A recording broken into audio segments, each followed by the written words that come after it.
Once again, welcome everyone to this month's Wildlife for Lunch webinar, on state and federal government landowner assistance programs. This month's webinar is presented by John Hayes, Oaks and Prairies Joint Venture Conservation Delivery Specialist with Texas Parks and Wildlife. This month's webinar is made possible through funding provided by the San Antonio Livestock Exposition Incorporated, and it's hosted by the Texas Wildlife Association and Texas A&M AgriLife Extension. With that, John, I'll pass the controls over to you and let you get started. Sure. Thanks, Clint. Can you hear me fine? Yes, you sound great. Okay. Well, thanks for joining us, everybody, today. Just a couple things to note. I appreciate the opportunity to get to talk to everybody. I appreciate you guys spending your lunch learning about this stuff.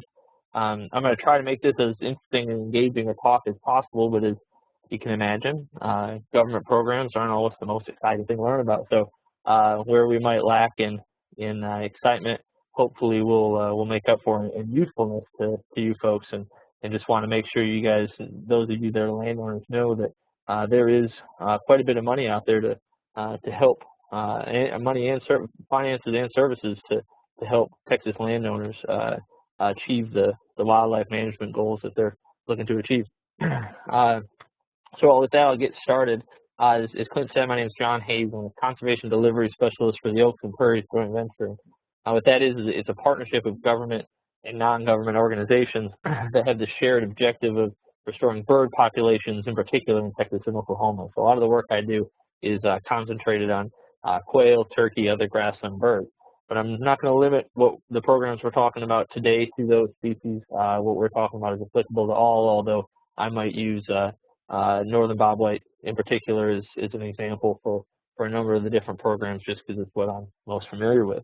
But in my day-to-day, I work closely with all the agencies and organizations that I'm going to be talking about today. And a large part of what I do is work with these agencies, programs, and landowners like yourselves to get conservation projects put on the ground to benefit wildlife, but also to benefit the landowner and to assist, as I said, in you guys achieving the goals you want to achieve.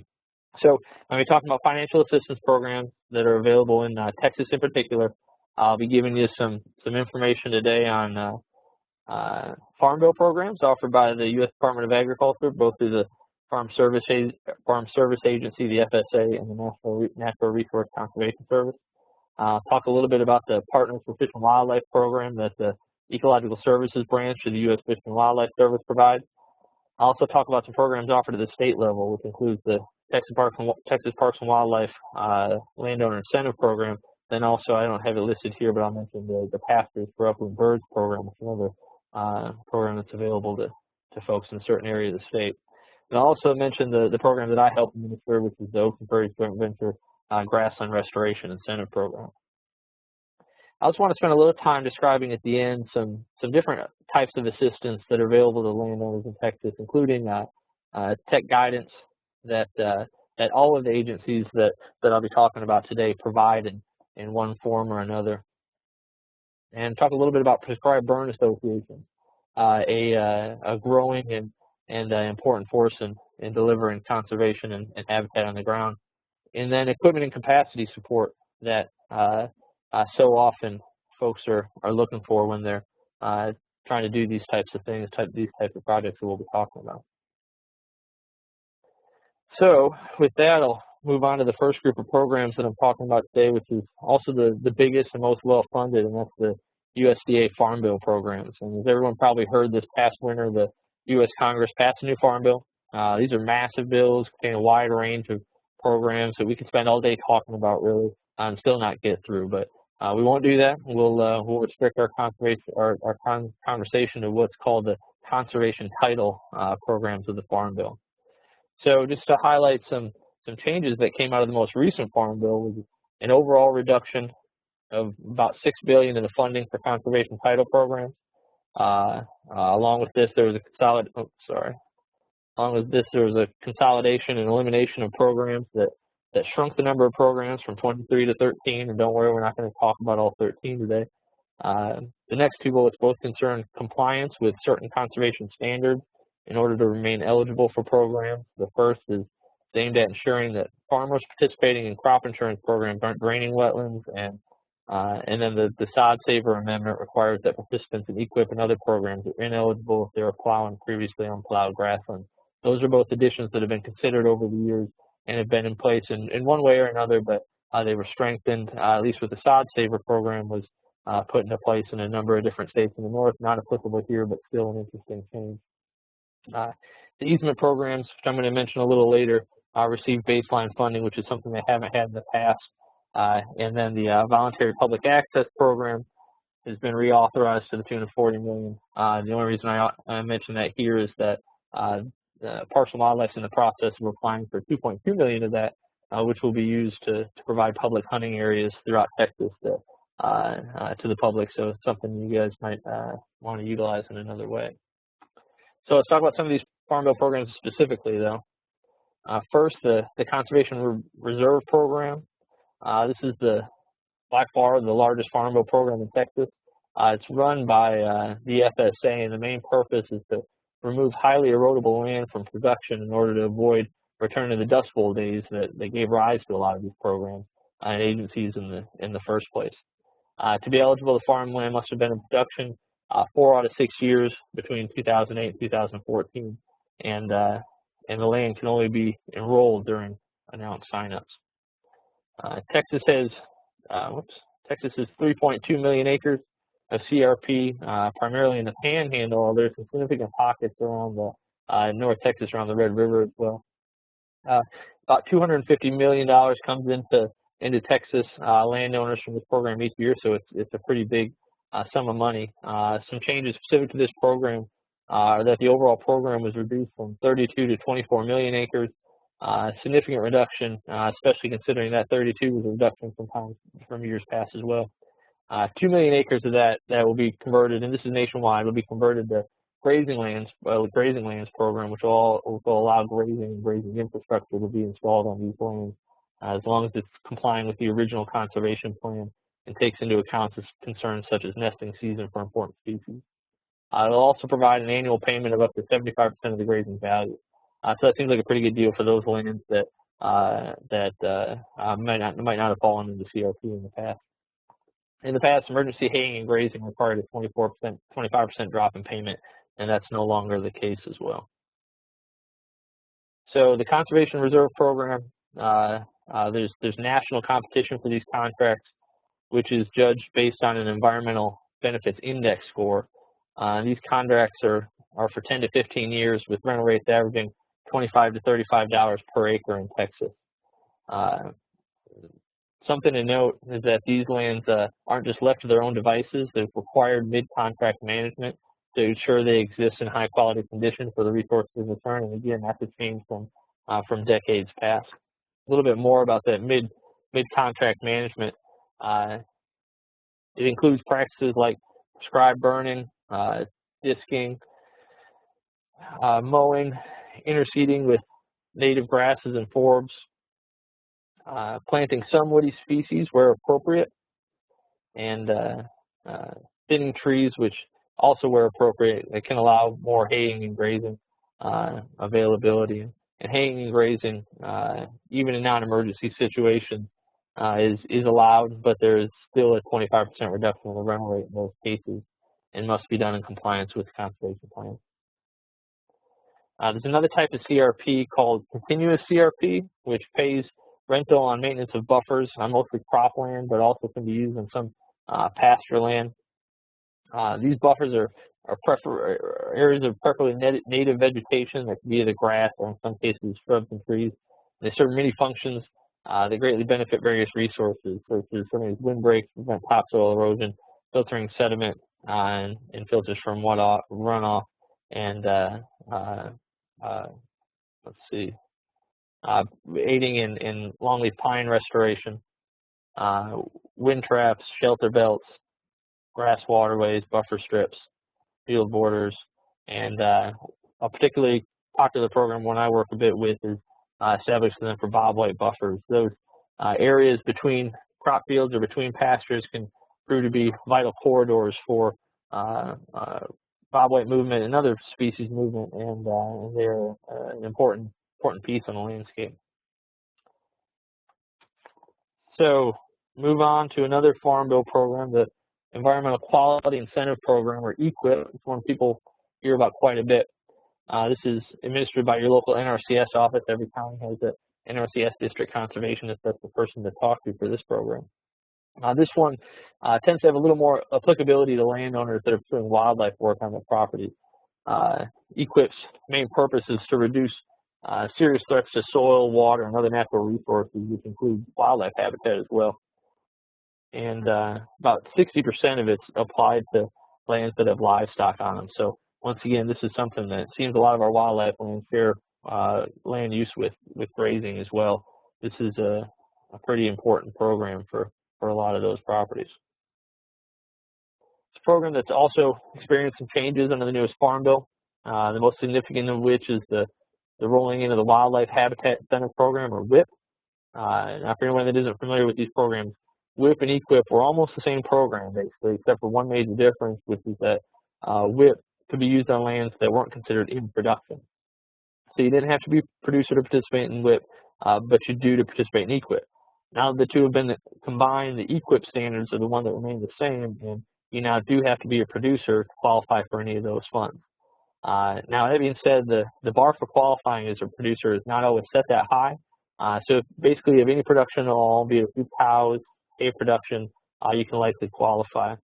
And another bit of good news is that the new Farm Bill mandates that at least 5% of the funding for EQIP must find its way into wildlife projects. And so even though we lost WIP, we still gained a significant amount of funding in EQIP for wildlife in particular. This is a well-funded program, so the amount of funding that's going to be available for wildlife projects every year is really quite substantial. There are many different kinds of practices that can be funded through EQIP, including many that are applicable to things like feedlots and poultry operations. But also along with those are a number of wildlife management practices that can be funded through the program. Basically, anything you can think of wanting to do on your place to improve wildlife habitat, you can usually find a qualifying practice for. Brush management, whether it's mechanical, chemical, range reseeding, bottomland hardwood restoration, prescribed fire, prescribed grazing, fencing, all of these things are qualifying practices that they'll provide financial incentive for. And many of these practices can be used to benefit a wide range of wildlife species, whether it's white-tailed deer, turkey, quail, songbirds, anything basically you can think of. So the way EQIP works is that the NRCS has an estimated cost of doing these practices that they've calculated across both Texas and Oklahoma. And they pay you what they approximate to be half of the estimated cost, regardless of what it ends up costing you. So that's what's called a payment rate, as opposed to a true cost share, in which case the agreement would state a percentage that you'll be reimbursed. Instead, here you're getting paid a set rate. So as you can imagine, there's quite a bit of variation regionally with the cost of these practices. So in some cases, the payments are going to be quite generous compared to your costs, and in some cases, they may come in below your costs. So as much of the work that you can do yourself without running equipment or hiring a contractor, the more you'll end up being ahead from the payment rate type program. And just to let you know about something that's currently in the works with regard to EQIP as well, there are a number of folks, including myself, that are working to develop a dedicated program within EQIP that would focus specifically on declining native grassland wildlife, which are some of our most imperiled in Texas. So this would be a dedicated pool of funds that would only fund a subset of practices that are directly beneficial to target species, including northern bobwhite, prairie chickens, and pronghorn antelope in certain designated focus counties throughout the state. So if you're in one of these counties shown here, stay tuned for more info on this, and be sure to ask your local NRCS office about the availability of these funds. We're talking probably somewhere in the late summer we'll know more about this.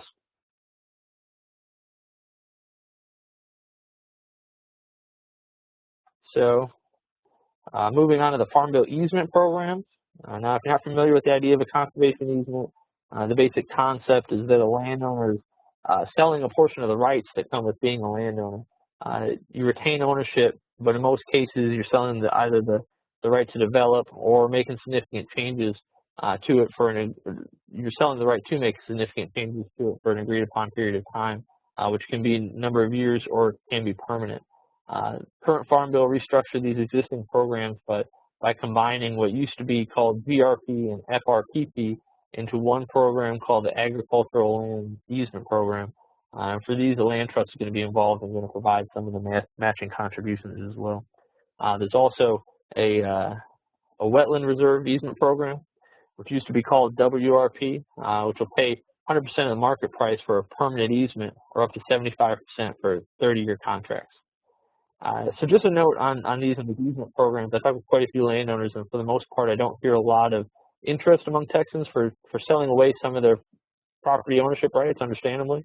However, in a lot of cases, you're basically getting paid as if you're selling the land, but you get to retain ownership. So if it's a situation where you see the property staying in your family for years to come, or want to guarantee that it doesn't eventually become a Walmart parking lot after you're gone, it can be a pretty good deal. It's not for everybody, and I think they understand that, but it's just a tool in the toolbox to consider. So moving on from the USDA programs to U.S. Fish and Wildlife Service. Let's see. Just up front, before we move on, though, a common misconception that I also hear a lot from landowners when you mention Fish and Wildlife is that the concerns about the chance that they could, through the process of working with them, find an endangered species on their property and be restricted from doing the things they want to do. But in all honesty, the U.S. Fish and Wildlife Service, at least in Texas, spend a lot more time working with landowners to help them to improve wildlife habitat than they do regulating or restricting them. And the folks that administer the Partners for Fish and Wildlife program that I'm going to mention are separate from the enforcement folks altogether. There are assurances from regulations that accompany many of the services that the U.S. Fish and Wildlife Service provides. So I'd encourage you to consider them as a viable option as well. So with that, the program they administer is the Partners for Fish and Wildlife program, which, as I mentioned, is a voluntary partnership program that targets restoration and management of federal trust species. That might not be a term that everybody's familiar with. Federal trust species are what we call wildlife that fall under the management responsibilities of the federal government, which include birds that cross state and international borders, such as migratory waterfowl, shorebirds, songbirds, as well as species that are listed as either threatened or endangered federally. A big focus of this program is controlling invasive species, which is a high priority and a big threat, whether it's invasive vegetation or other invasive wildlife to a lot of our native species. And this does require landowner participation, and it's a true cost share as opposed to the payment rate setup that I described for EQIP. So as I said, when you reach an agreement with this program, you agree that the landowner and the program are each going to pay a certain percentage of the actual costs that are accrued up to a certain amount.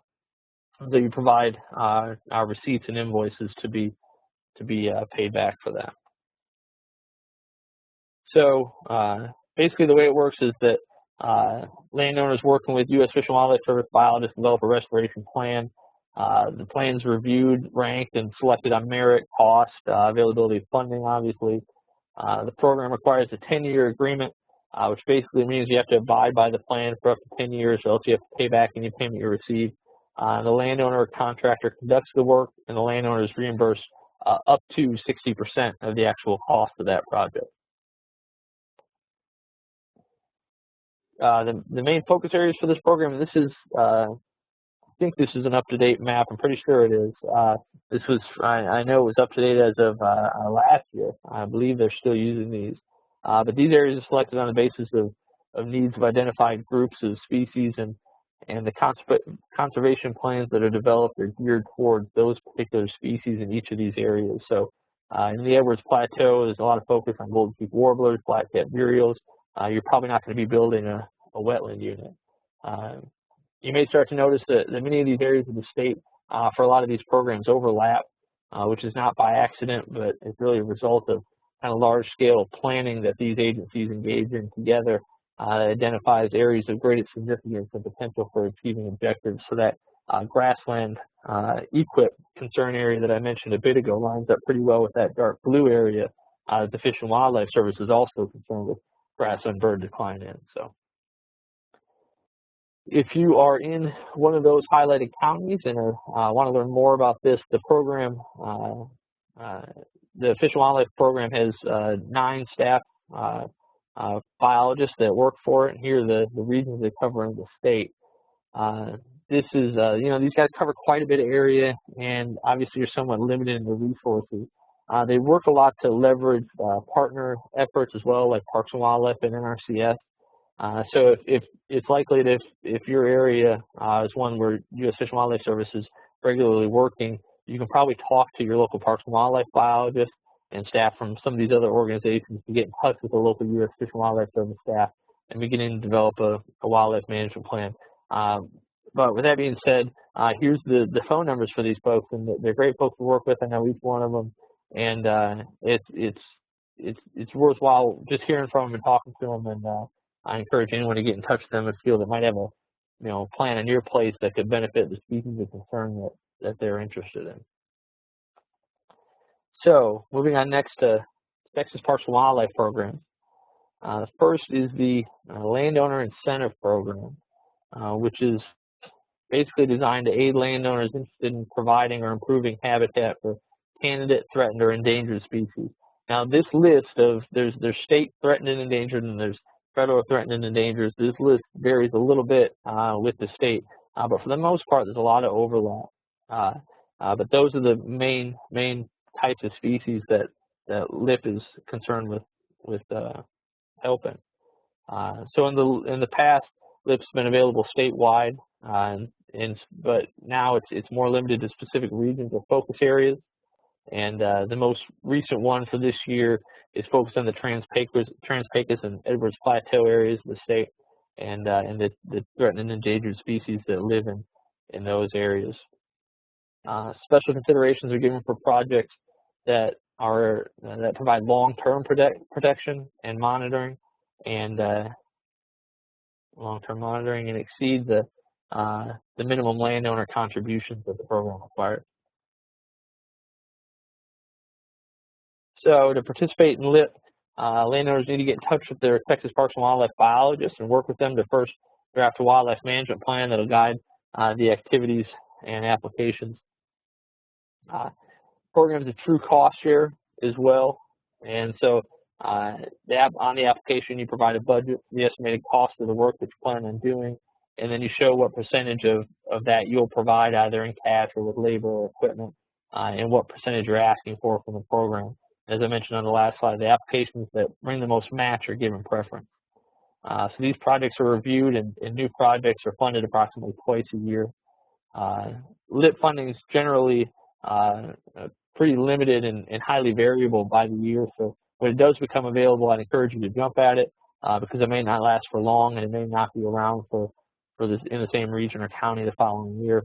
Once you get in touch with the local Texas Parks and Wildlife biologist, you can kind of make sure that they have you on the radar and know when these funds come around for your particular area that you're interested in. You can also have a wildlife management plan in place to be ready to strike when those funds come available.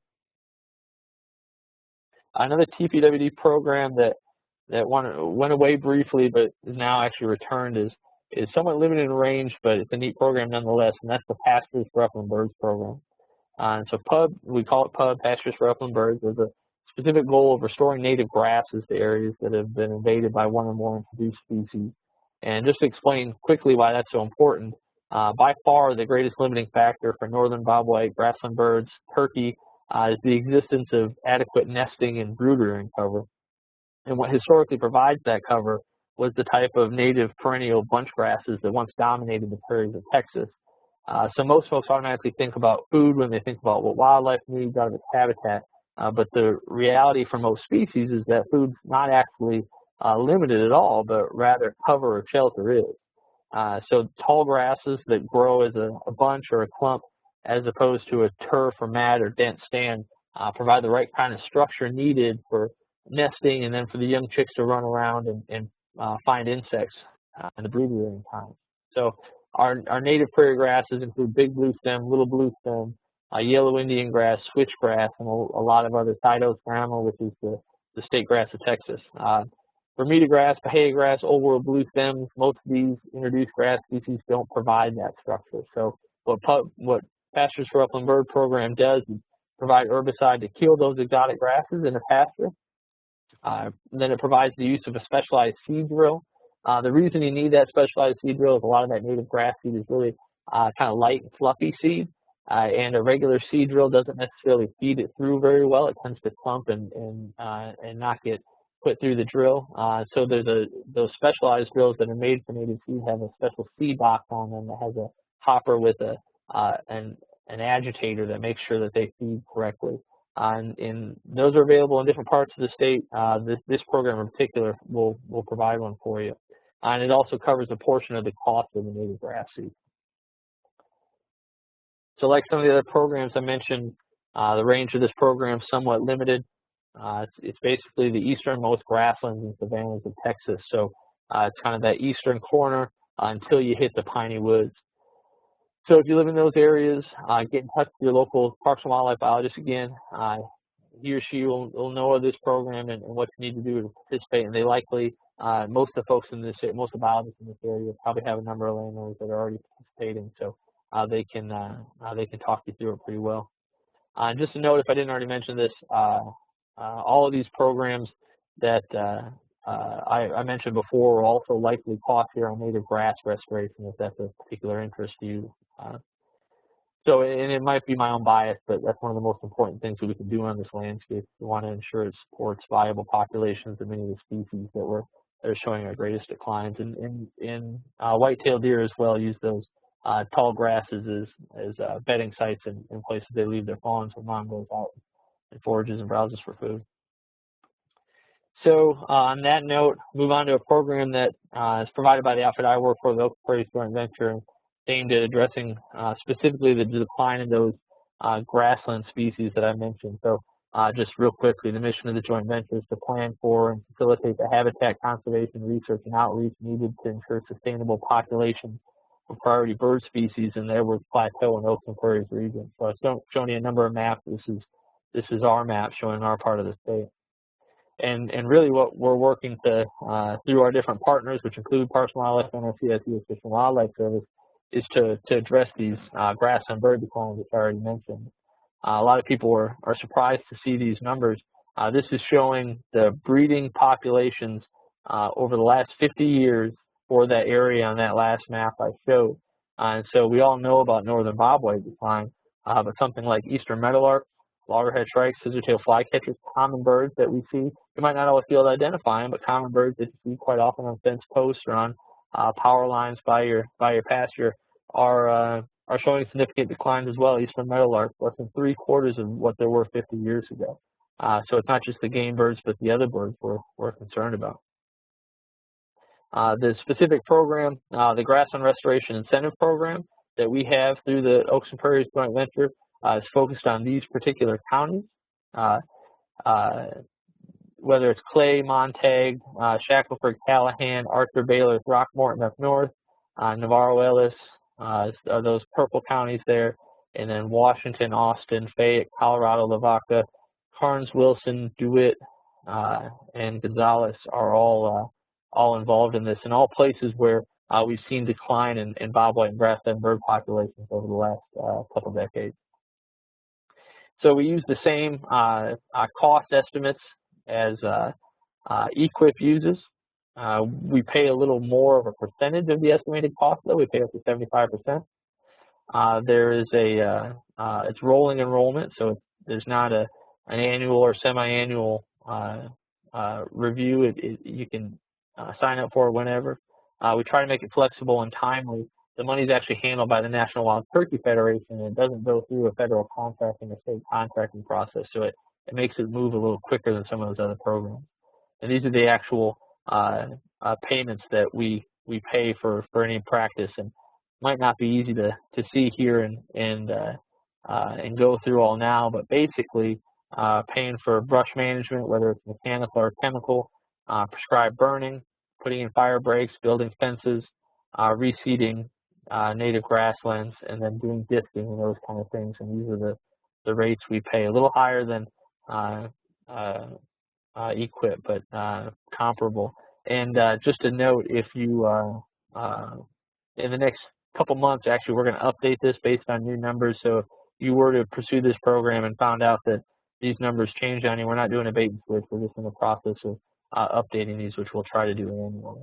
Some of them will go up, some of them will go down. So with all that, that's actually the last I have to mention on financial incentive programs. But I wanted to make sure to highlight a couple of different services and opportunities that are available to landowners that can also be used to help them achieve their land management goals. And first of all, I want to be sure to point out that all the organizations that I mentioned today provide technical guidance for any interested landowner, regardless of participation in one of the programs mentioned. So this tech guidance take a number of forms. Sometimes it comes in the form of field days and workshops, which can be highly productive for landowners because you're able to hear not only from a number of experts who do these things for a living, but you can also learn from and discuss things with fellow landowners. If you're interested in deer management, your local Texas Parks and Wildlife biologist can provide harvest recommendations and appropriate NLD permits. It's a big part of what they do, and they're always available to do that, whether you're in a particular program or not. Big part of what all the staff from these organizations do is provide habitat assessments and subsequent conservation planning to help you understand your limiting factors for target species and what steps you can take to address them. So usually these come in the form of wildlife management plan and conservation plan that the biologist will work with you to develop. Basically, I guess the point to get across is that if you're a landowner, in one of these counties and you're interested in providing habitat for wildlife on your land, whether it's an NRCS district conservationist, U.S. Fish and Wildlife biologist, Texas Parks and Wildlife biologist, give them a call. They're more than welcome to come out to your place, talk to you about what you're doing. They're there to help, and they take it pretty seriously. They're good folks. So here are the websites that you can go through in order to find info for your local staff for each of these organizations. Every county in the state has an NRCS office. There are only 9 U.S. Fish and Wildlife Service biologists scattered throughout the state, like I said. Every county has a TPWD biologist as well. One thing I think I forgot to mention for the Upland Prairies Joint Venture GRIP program, the best person to contact, we have a limited staff, even more limited than Fish and Wildlife. The best individuals to contact are Texas Parks and Wildlife local staff or your local NRCS staff. Tell them you're interested in the GRIP program. All the people that work in those counties know of the program and will work with you to submit an application to us. I think we'll probably show my contact info here as well in case you want to have any more questions about that one in particular. Let's see. So I think I left out. So every county has a Parks and Wildlife biologist as well. Some of them cover multiple counties, and during hunting season they tend to be quite busy. But are always happy to help you, achieve your wildlife management goals. And I also show here the AgriLife Extension Agent website. Each county has one of these. They're a great source of information on wildlife and property management. They don't have particular cost share programs, but everybody should know their extension agent. And a lot of them are very knowledgeable on wildlife. A lot of them are more livestock oriented, but are great resources nonetheless. So another type of organization that I want to be sure to mention are prescribed burn associations. Now, if you ever heard folks that work in wildlife management and create wildlife habitat for a living give a talk or presentation like this one, you've probably heard them talk about the importance of and the numerous benefits provided by prescribed burning. Almost every ecosystem in Texas is shaped by frequent fires that maintain species diversity, structure, productivity. You can't remove that type of process from the ecosystem and expect it to still support the same wildlife species composition and abundance as it used to. So prescribed fire is one of the most needed habitat management practices throughout Texas. But unfortunately, it's also one that Texas landowners are the most resistant to. Once again, understandably so. Folks worry about safety, liability, their own lack of equipment, knowledge, and expertise. One way to address some of these barriers is to join a prescribed burn association. The concept behind these is basically that landowners in a given region of the state pool their resources and expertise to assist each other in planning and implementing prescribed burns. They're all set up a little differently, and this map's a little hard to read, it looks like, with that dark type on that background. But this map shows the coverage of and location of the prescribed burn associations that exist throughout the state. These are all set up a little differently. Some have requirements for membership. Some even have their own cost share abilities themselves that can provide some financial incentives for doing a burn. As you can tell, not every county has an associated prescribed burn association, but I would mention that if you're in one of the counties adjacent to one of the highlighted counties, it still might be worthwhile to look into this. Those boundaries are often a little fuzzy, and they might go a county or two outside the boundaries. I realize the type's a little hard to see on this map, but I think, yeah, so this website has that map and other information on prescribed burn associations of Texas. This is actually the website for the Prescribed Burn Alliance of Texas, which is the Association of Prescribed Burn Associations. And so there's some great information there, www.pbatexas.org. And then one last topic I want to mention quickly is that many of the things I mentioned today can take some specialized equipment and expertise, and not everyone has that capacity at their disposal. Things like the seed drills shown up there in the upper left, burn equipment down there in the lower right, there's some burn trailers that are actually available to rent. So there's a website that has some pretty good info on where these things are available and how you can get access to this equipment. Sometimes things are available for rental rate, sometimes they're even free of charge. But that website is this, www.hmrtexas.net. If you're looking for help with any of this kind of stuff, this site actually also has all the contact info for all the agencies and staff I talked about. This was funded by Parks and Wildlife and organized by the Wildlife Habitat Federation to just kind of be a depository for this type of information that folks are looking for. But they even have on that site, they have a map showing where there are seed drills available for rent. And some of the phone numbers might need a little updating, but you should be able to use that to get through to somebody that has those drills or other equipment. There's also a growing private industry that meets the needs of folks that are looking to do this type of work. As the demand increases for folks wanting to do wildlife work on their property, there are companies out there, ranch improvement companies, that'll seed your place, turnkey kind of operation. Clear brush, there's those hydro mulchers and big machines that can really chew up some brush and clear some land pretty quickly, and that are available at a cost. But I'd encourage you to look into your local private ranch improvement companies as well, maybe through your feed stores or local co-ops. Obviously, but it's something else to consider. So I guess with all that, Clint, that's all I've got. I see we've still got plenty of time, so happy to entertain some questions or to go back over anything else in more detail if anybody wants anything. Sounds great. Thanks, John. We had a few questions come in that I'll go through real quick. If anybody else has additional questions as we're going through these, feel free to post them up in the chat window and I'll relay them over to John. The first is, can assistance or funding be provided for enlarging existing stock tanks for wildlife management and water conservation? It depends on how you depends on what you define as stock tank. So it's something I didn't necessarily go through, although I could have, but I didn't because there's some changes in it recently. But if you're providing wetlands for wildlife, especially migratory waterfowl, and especially along the coast of Texas, although there are other areas where you can find that funding for as well, you can qualify for the Texas Prairie Wetlands Project, as well as other cost share projects through EQIP on providing wetland habitat for wildlife. Now, that's a little different than a stock tank. A stock tank, you're getting a little deeper. It's not really that shallow water, that moist soil that we're trying to manage for wetland habitat for ducks and the like.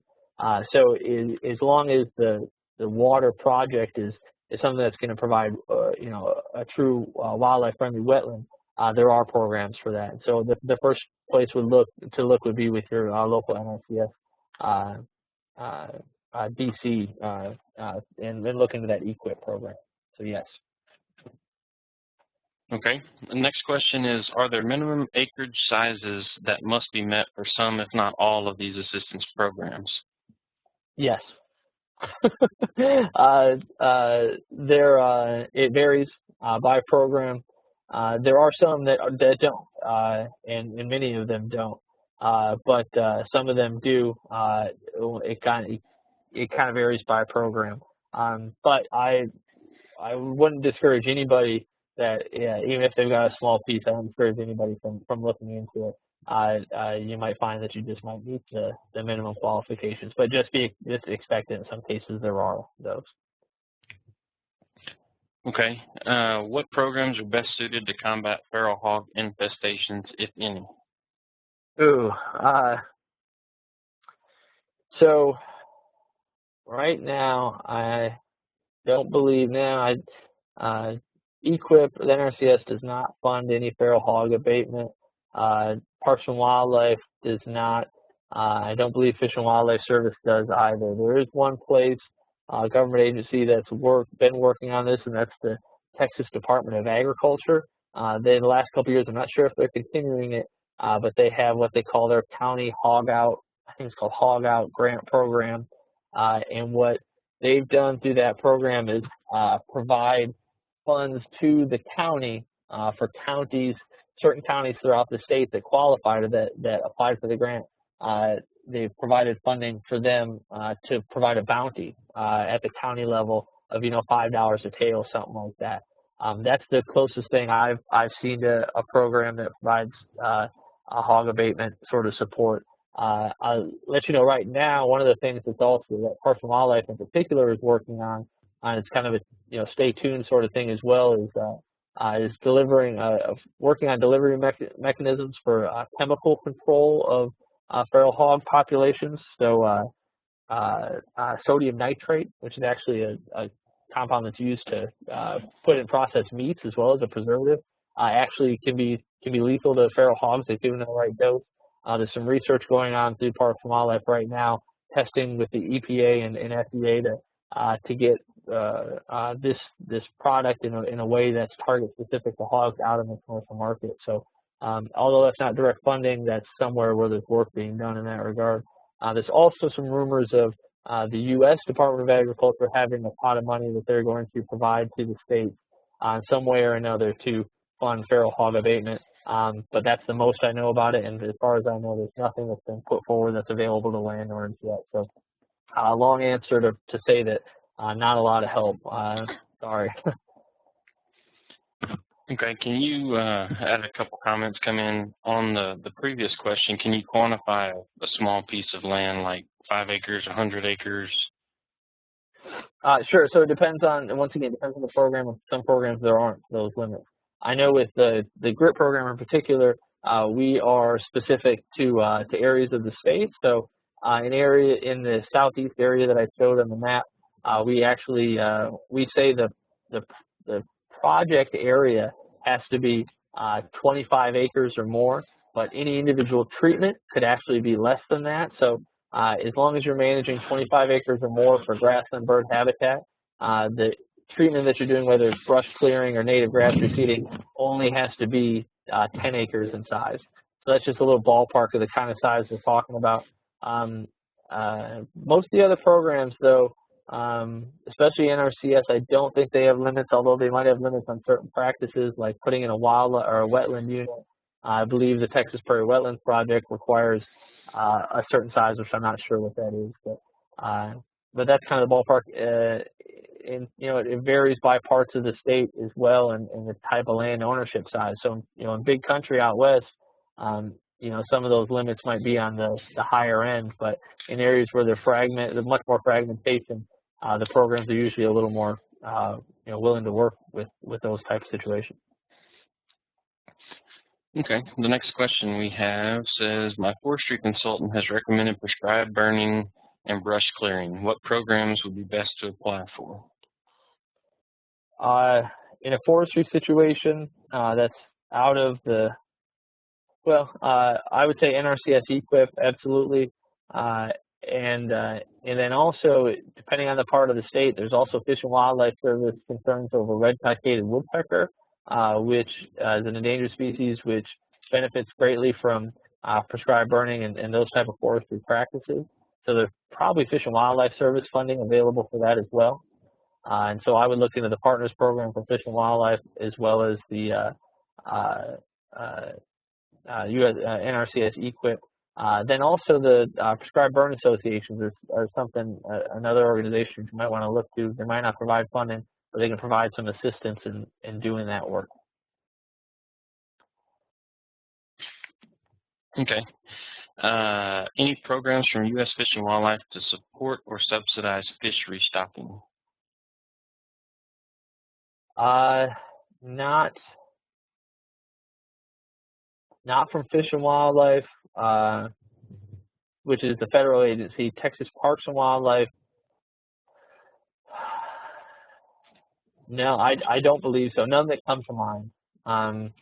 You can get guidance from Texas Parks and Wildlife Inland Fisheries on and you can find them through the Texas Parks and Wildlife websites. They're the local folks that can provide guidance for doing that, but they're not, as I know of now, there's no actual government money that'll help you do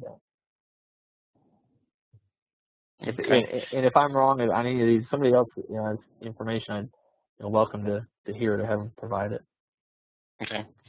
I have a request for a phone number for the OPJV West. Do you have contact info or a link or anything to direct them to? All this information, the easiest way to probably get it to everybody is, I didn't put our website up there, but it's www.opjv.org. Pretty simple. That has all our contact info as well as information on the program I mentioned and a map showing the counties. It's a website. It's kind of a temporary website. It's in development, so please excuse our website. But the contact info is on there, www.opjv.org. Just a plug, we also have a Twitter feed at OPJV, and there's also a Tumblr feed at OPJV. So. Okay. The next question. Some government assistance programs lead to undesirable results, like subsidizing the planting of exotic invasive grasses, leading to poor wildlife habitat, and the grass is spreading to neighbors and degrading their wildlife habitat. Any comments? That's an awesome, I couldn't say it better myself, that's an awesome statement. It's absolutely the case. In a lot of cases, the things we're trying to overcome are things that folks like me were pushing 50 years ago. And in the case of planting native grass or exotic grasses is something some programs are still doing. The only comment I make is that that's really objective driven, and in some of those programs defense, which I hate to do, but in some of those programs defense, those objectives are different than wildlife. And so if the objective is providing forage for livestock in a way that doesn't lose topsoil, Bermuda grass is a good route to go.